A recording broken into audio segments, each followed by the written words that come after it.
there are some animals that just look alien.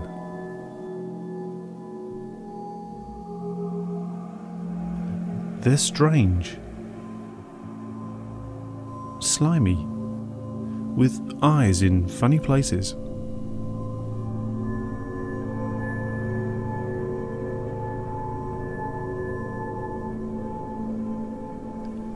At the turn of the millennium, one of those animals turned up in Barbados.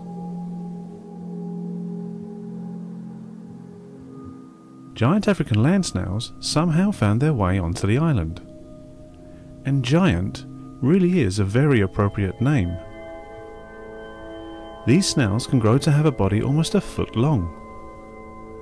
They can comfortably live for 5 or 6 years, and they can breed extremely quickly. They mature at around 6 to 9 months old, and once they have mated, they will lay their eggs in the soil. Their average clutch size is around 150 to 200 eggs, and in a year they can lay around 5 or 6 clutches. Which means that if all of the offspring from a single fertile snail survived and bred, in just 1 year it could be responsible for hundreds and thousands of snails. In 5 years, if every snail survived, the number would be in the billions. Fortunately for us, not all of the offspring survive, but the reproductive potential of these snails is just incredible. And on top of that, they are hermaphroditic, which means they can all act as both male and female, and all lay eggs. Like rats and mice, these animals have been transported around the world with the goods we trade. In Barbados, these aliens were first spotted in the year 2000, close to the main international docks in Bridgetown. And then bizarrely they appeared in pockets all around the island. From these pockets they spread even further, and quicker. And within 10 years of the first confirmed sighting, every single parish within Barbados had been invaded.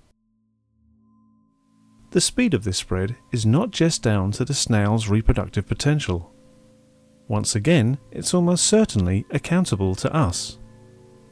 As we go about our daily lives moving around things like building materials, dirt, rubbish, or just about anything a snail or an egg can hitchhike on, we move the snails. And once the snail is dropped off in a new location, it then goes about its normal business of eating and breeding, and the invasion spreads. Worldwide, giant African land snails have had a huge impact. These alien invaders have merrily munched their way through crops and gardens, causing millions in damage.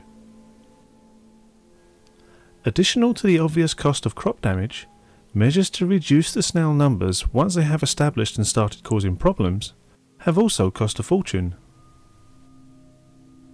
Metaldehyde molluscicides can be used to kill and control snail numbers, but unfortunately they kill all snails, even the native snails that may be unique on an island like Barbados.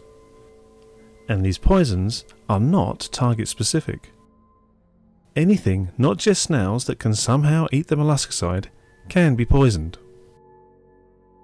And islands like Barbados are often particularly sensitive to ecological damage by exotic introductions. Their smaller, less robust ecosystems often contain specialised organisms, and alien invasions by aggressive or highly reproductive species can spread quickly.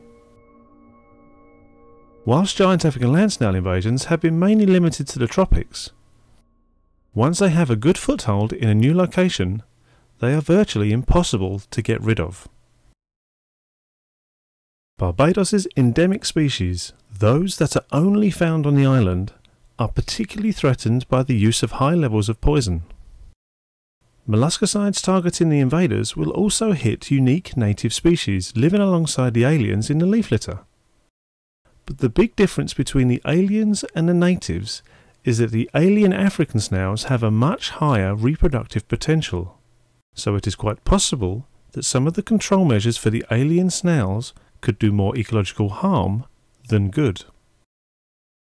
In an area where a poisonous molluscicide treatment has occurred, there will likely be a few snail survivors hidden away in nooks and crannies. Or perhaps there will be snails fairly close to the site that can move in after the treatment has been completed. And when it's giant African land snails moving back in, because they breed so quickly, populations can boom. Whilst much of Barbados' countryside has been converted into arable farmland, urban and semi-urban areas, disturbed land prime for invasion by the snails, a few isolated and hard to cultivate spots of natural habitat do still remain. Yet even here, giant African land snails are present. In these last havens for native wildlife, the chosen methods of control of the aliens could also impact other species. Scattering pellets on the ground, one method of spreading the metaldehyde, is just one approach, but other techniques of distribution could cause serious problems for the native fauna. Dedicated researchers like Dr. Angela Fields of the University of West Indies are looking into the impact of the invasion. Obviously, when you put molluscicide on the ground, you're not only going to be killing the giant African snail, but you're also going to be killing other snails that are on the ground as well.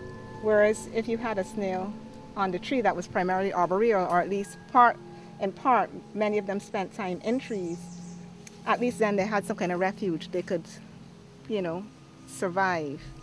But if you then started spraying molluscicide, raining it from above, they might go as well. And it said this is endemic. As far as we know at this point in time, this is considered an endemic species. Yet even the more ecologically sensitive control method of manual collection for elimination by the Barbados Ministry of Agriculture is not completely free from problems. The giant South American snail, Megalobulamus oblongus, spread to the island several hundred years ago, and, in all aspects, it has become a naturalised species. This interesting species of snail is another giant, and whilst obviously no friend to a gardener or a farmer, it breeds much slower and has some fascinating characteristics. Given this population in Barbados' distance from the contemporaries elsewhere in South America, it is possible it could now have become a subspecies.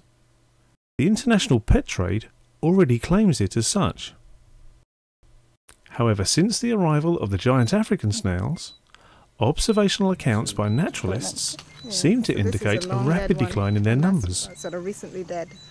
Their seeming decline could simply be down to being mistaken for the new invaders. And if you look here, you can see the columella on this side, and it's smooth. It comes all the way down and sort of goes smoothly into the aperture at the base. Whereas on the left here, the giant African snail, which is actually retracted now into the shell, you can see again here it's a columella, and you can see it looks as though it's broken. It's called a truncated columella, and that's characteristic of giant African snail. And one of the ways you can tell them apart from the giant South American snail.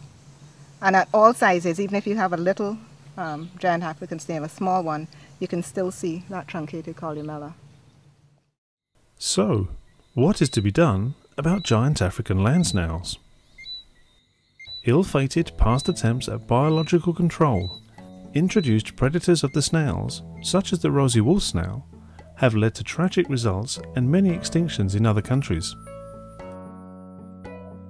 And there is also the pragmatic question of if large sums of money should be spent on repeated treatments of areas with various population control measures, chiefly poisons, if they do not eradicate the problem once giant African land snails have become established. The choice likely depends on your viewpoint. If you are a farmer losing crops to a population boom of the snails, meaning you aren't able to effectively make a living and produce food to sell, you will wish to keep snail numbers down. If you are a naturalist worried about losing unique endemic species and damage to ecosystems via the overuse of poisons, you may have another view. Governance of the situation doubtless lies somewhere in between these views. The real problem is that the snails have already arrived and spread. Once the snails are well established, they become part of a new and altered ecology at their adopted home. Populations of this invasive species may stabilise over time, but they will likely cause some damage to crops and ecosystems whilst a balance and equilibria with their new environment is reached. Overusing poisons may simply prolong the imbalance. One thing seems certain for the future. The giant African land snail invasion will continue, and not just on Barbados.